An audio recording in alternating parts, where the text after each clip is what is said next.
কেন? আরে ময়লা ফেলতেছি, এতে কি এমন হয়েছে? আপনার বাসার সামনে ফেলছি, কি অসুবিধা হয়েছে? আপনার কি মাথার সমস্যা আছে নাকি? কি হয়েছে মানে একটা বাসার সামনে আপনি ময়লা ফেলে রাখছেন, আপনি যে এখানে ময়লা ফেলেছেন আমাদের পারমিশন নিছেন? ময়লা ফেলছি তো কি হয়েছে? ময়লা ফেলার জন্য কি আপনার কাছ থেকে আমার পারমিশন নিতে হবে নাকি? এটা কি আপনার বাসা? এটা হচ্ছে আমার বাসা। আমার বাসার সামনে তো আপনি যেখানে সেখানে ময়লা ফেলে রাখতে পারেন না। আমি ময়লা এখানেই রাখবো। আপনার কোনো প্রবলেম আছে? বেশি অতিরিক্ত করছেন না? এখন কিন্তু আমি লোকজন ডাক দেবো। আচ্ছা থাম, ওর সাথে বেশি ঝামেলা করিস। ওর সাথে ঝামেলা কি করবো? ওর সাথে তো আমি আর ঝামেলা করবো না। আমি যা করার তাই করতেছি। তুই দেখ আমি কি করি। পুলিশকে কল করবো। পুলিশে কল করবেন মানে? ময়লা ফেলার জন্য আপনি পুলিশে কল করবেন? হ্যাঁ, পুলিশকে কল করবো, কারণ আপনি আমার সাথে ঝামেলা করতেছেন। আপনি আমার বাসার সামনে ময়লা রাখছেন, আবার গলাবাজি করতেছেন, তো আমি পুলিশকে কল করবো না? আচ্ছা ঠিক আছে, আপনার পুলিশে কল করতে হবে না। আমি কাজটা কেন করছি আপনাকে দেখাচ্ছি। এই ভাইয়া,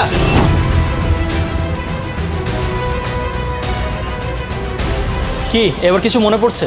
কিছুক্ষণ আগে এই মানুষটার গায়ে আপনি ময়লা ছুঁড়ে ফেলেছিলেন।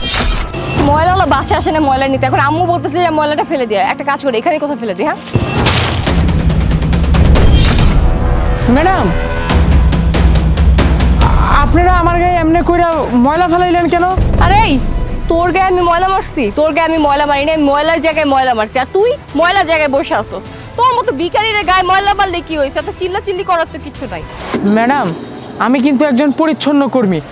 আমি আসি বইলেই কিন্তু এই শহরটা তো পরিষ্কার থাকে। এমনি করে অবজ্ঞা অবহেলা করতেছেন, এমনি করে আমার গায়ে ময়লা ফেলতেছেন, এটা কিন্তু ঠিক করতেছেন না আপনারা। এই শোন, এত সাহিত্যিক ভাষা তোর কাছ থেকে আমি শুনতে চাই না। ময়লা আলা আবার তো চ্যাটাং চ্যাটাং কথা বলে। শুন, তুই তো ময়লা আলাই, আর ময়লা আলার গায়ে ময়লা মারছিস। তো প্রবলেম কি হয়েছে? তোর কাজ হচ্ছে ময়লা পরিষ্কার করা, ঠিক আছে? যেহেতু ময়লা পরিষ্কার করছ না, ছোট লোকের মতো থাক। একটা ময়লা আলা হয়ে আমাদের সাথে কথা বলতেছ। আমরা ময়লার বিল দেই, ওই টাকা দিয়ে তোর সংসার চলে। সামান্য ময়লা পরিষ্কার করে তুই টাকা নিয়ে তারপর সংসার চালাস, আবার বড় বড় কথা বলতে আসছে। তুই কার সাথে তর্ক করছিস বলতো? চল। আরে দাঁড়া, আসুন। নেক্সট টাইম যেন তোকে আমি এই এলাকার আশেপাশে না দেখি। যদি দেখছি না, তোর খবর আছে বলে দিলাম। ফালতু কথা। আল্লাহ, আমরা কি মানুষ না আল্লাহ? আচ্ছা ওর কি দোষ ছিল বলেন তো? আপনি এই মানুষটার গায়ে ময়লা কেন ছুঁড়ে মারছিলেন? ও রাস্তার পরিচ্ছন্ন কর্মী, এটা কি ওর অপরাধ হয়ে গিয়েছে? ও ওর পেশা, ওর কাজ করতেছিল, সেজন্য কি আপনি ওর গায়ে ময়লা ছুঁড়ে ফেলবেন? আচ্ছা, আমি একটা বিষয় বুঝতে পারছি না যে এই ছেলেটা এই ময়লা আলাটার জন্য আপনারা তো জ্বলতেছে কেন? আমি ওর সাথে খারাপ আচরণ করছি, তাতে আপনার কি? আপনি কেন আমার বাসার সামনে এসে এগুলো শুরু করছেন? এই ছোট লোক কাকে বলছেন আপনি? ছোট লোক তো আপনি। আপনাদের মতো মন মানসিকতার মানুষ হচ্ছে ছোট লোক, যারা মানুষকে মানুষ মনে করেন না। ও ওর কাজ করতেছে, সেখানে আপনি ওকে ছোট লোক বলার কে বলেন তো? আচ্ছা ও যদি ওর কাজটা না করতো, এই ময়লাগুলো আপনি কোথায় ফেলতেন বলেন তো? এই ময়লাগুলোকে আপনি আপনার বাসায় রাখতে পারতেন, নাকি আপনি নিজে গিয়ে দিয়ে আসতেন ওখানে? এদের মতো মানুষ না থাকলে আপনাদের কাজগুলো নিজের কাজ নিজের করতে হতো। আপনি ওনাকে সরি বলুন। আসলে ভাই, আই এম সো সরি। আপনি যেভাবে আমাকে শিক্ষাটা দিয়েছেন, যদি না দিতেন তাহলে আমি বুঝতে পারতাম না। আসলে গরিব মানুষরা যে এত কষ্ট করে, আমি এটা কখনো রিয়েলাইজ করি নাই। আপনি ঠিকই বলছেন, এই যে রাস্তাঘাটে নোংরা পড়ে থাকে, ওরা যদি পরিষ্কার না করতো আজকে তো আমরা ভালোভাবে চলাচল করতে পারতাম না। বাসার ময়লাগুলো যদি ওরা পরিষ্কার না করতো তাহলে তো আমরা পরিষ্কারভাবে থাকতে পারতাম না। আপনি আপনার ভুলটা বুঝতে পেরেছেন, এতে আমি খুশি। আর আই এম সো সরি আসলে আপনার বাসার সামনে এগুলো ফেলার জন্য। আমি এটা আপনাকে বোঝানোর জন্যই কাজটা করেছি। ভাই আই এম সো সরি।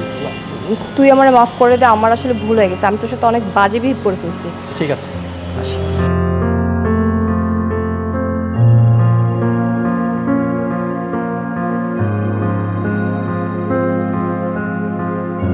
আচ্ছা, আপনি আসলে কি চান এটা আমাকে বলেন তো, আমি বুঝতে পারতেছি না। আমি আপনার সাথে কোয়ালিটি টাইম স্পেন্ড করতে চাই। ভাবি, আমি যে আপনাকে এত তাড়াতাড়ি এত কাছে পেয়ে যাবো আমি তো কখনো কল্পনাই করতে পারিনি। সত্যি আমার যে কি পরিমাণ খুশি লাগতেছে। তাই না? অনেক খুশি লাগতেছে।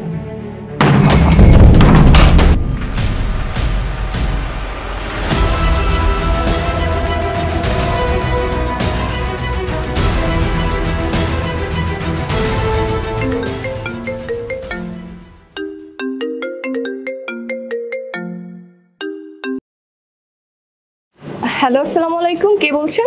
ভাবি, আপনার কাছে অনেক সুন্দর লাগতেছে।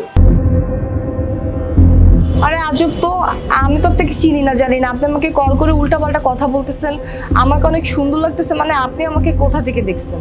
আরে আমি আপনার কাছের কেউই, আপনার পরিচিত একজন পাড়া প্রতিবেশী, আপনার পাশের ফ্ল্যাটে থাকি। ও আচ্ছা, আপনার আমাকে ভালো লাগে, আপনি আমাকে দেখেন, আমার পাশের ফ্ল্যাটে থাকেন। আচ্ছা, আপনি আসলে কি চান এটা আমাকে বলেন তো, আমি বুঝতে পারতেছি না। আমি কি বোঝাতে চাইতেছি আপনি এখনো বুঝতে পারছেন না? দেখুন, আমি ঘোরায় পেশায় কথা বলতে একদমই পছন্দ করি না। আমি আপনার সাথে কোয়ালিটি টাইম স্পেন্ড করতে চাই। আপনি কি রাজি?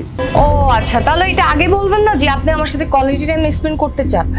আচ্ছা ঠিক আছে, আপনার যেহেতু আমাকে এত ভালো লাগে, আপনি আমার সাথে কোয়ালিটি টাইম স্পেন্ড করতে চান, তাহলে অবশ্যই তো আমারও আপনাকে দেখার দরকার, জানার দরকার। তাহলে একটা কাজ করেন না, আপনি চলে আসেন, আপনি আমার ফ্ল্যাটে চলে আসেন, আমি আপনার সাথে দেখা করব। আমি আপনার পাশেই আছি, তাহলে কি আমি আপনার ফ্ল্যাটে আসবো এখনই? না এত উত্তেজিত হওয়ার তো কিছু নাই। আজকে না, আজকে আমার হাজবেন্ড বাসায়, আপনি কালকে আসেন, কালকে আমার হাজবেন্ড বাসায় থাকবে না। আচ্ছা ঠিক আছে, তাহলে আমি কালকে আসবো। ওকে, আল্লাহ হাফিজ, ভালো থাকবেন। ও ইয়েস, বাসায় ওর হাজবেন্ড থাকবে না, একদম ফাঁকা বাসা, খেলা হবে। ভাবি আমি যে আপনাকে এত তাড়াতাড়ি এত কাছে পেয়ে যাবো আমি তো কখনো কল্পনাই করতে পারিনি। সত্যি আমার যে কি পরিমাণ খুশি লাগতেছে। তাই না, অনেক খুশি লাগতেছে। ভাবি এসব কি? আপনি বলেন আপনার বাসায় কেউ নাই, এই জন্য আপনি আমাকে বাসায় ইনভাইট করলেন, কিন্তু এখন তো দেখছি ভাই দেখুন আপনি যা ভাবছেন এমন কিছু না। আমি তো এখানে চা খাওয়ার জন্য আসলাম, ভাবি নিজেই আমাকে ইনভাইট করছিল, তাই না ভাবি? ও আচ্ছা, মানে আপনাকে আমি বলছি যে এই পাশে কেউ নাই, শুধুমাত্র আমার হাজবেন্ড আছে। এত ভয় পাচ্ছেন কেন? আপনি তো ভয় পাওয়ার কোনো দরকার নেই, তাই না? আপনার তো অনেক সাহস, আপনি তো আমাকে অনেক পছন্দ করেন, আবার আপনি আমাকে বলছেন আমার জন্য আপনি সব করতে পারবেন। ও আচ্ছা, তুমি এই ভদ্রলোককে বলেছিলে যে আমি বাসায় নেই?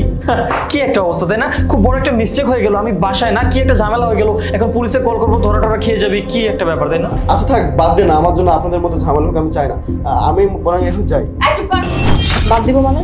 তুই এখন কোথায় যাবি? তুই কোথাও যেতে পারবি না। তুই কি ভাবছিস যে তুই আমাকে কল করে উল্টা পাল্টা কথা বলবি, তুই আমার সাথে কোয়ালিটি টাইম স্পেন্ড করবি না? এখন আমার হাজবেন্ড বুঝাবে যে কোয়ালিটি টাইম স্পেন্ড কাকে বলে। কিছু বলতেছ না কেন? ভাই দেখুন না তো ভাই, যা যা বলছে একদম সম্পূর্ণ মিথ্যা কথা, আমার কোনো দোষ নেই। আপনি বলুন আমি কি কোনো পারমিশন ছাড়া আপনার বাসায় আসতে পারি? এই, আমার স্ত্রীর ব্যাপারে আর একটা যদি উল্টাপাল্টা কথা বলছিস, ও ও তোকে ফাঁসাবে। এই তুই এতদিন ধরে ওর পিছনে লাগতেছিলি, ও আমাকে বলছে, আমি বিশ্বাস করি নাই। আমি ভাবছি যে এটা কিভাবে সম্ভব হতে পারে, বাসার ভিতরে কিভাবে লোক আসে।